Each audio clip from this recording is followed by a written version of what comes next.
Bonjour à tous. Lorsque nous rencontrons nos contemporains, nous nous posons parfois la question de savoir qu'est-ce que nous pouvons bien leur dire pour les amener vers Dieu.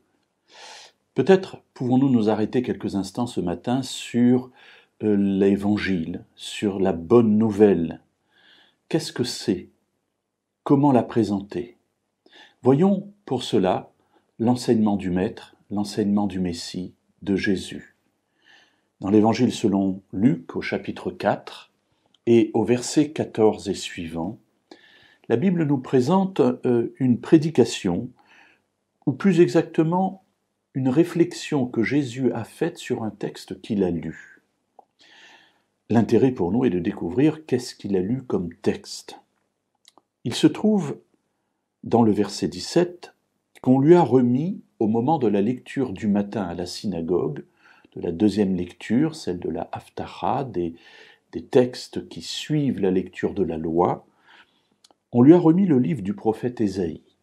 Il l'ouvre et il va trouver le passage dans lequel il est écrit « L'Esprit du Seigneur est sur moi parce qu'il m'a oint pour guérir ceux qui ont le cœur brisé, pour annoncer la bonne nouvelle aux pauvres.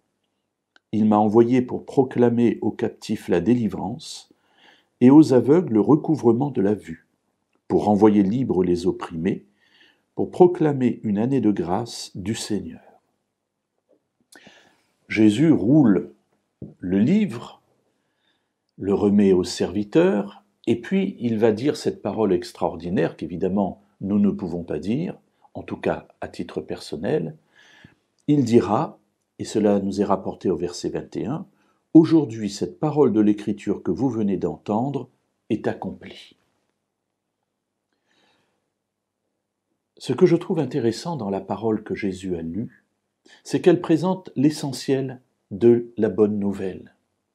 Imaginons, et c'est notre cas aussi, être dans un monde de péché, un monde de malheur, un monde de difficultés, un monde de souffrance, et voilà que celui qui va être reconnu comme le Messie d'Israël vient et dit « Dieu m'a oint, m'a donné l'onction, pour guérir ceux qui ont le cœur brisé, apporter la bonne nouvelle aux pauvres, proclamer aux captifs la délivrance, aux aveugles le recouvrement de la vue, renvoyer libres les opprimés et proclamer une année de grâce. » Voilà la libération que nous avons à annoncer au monde.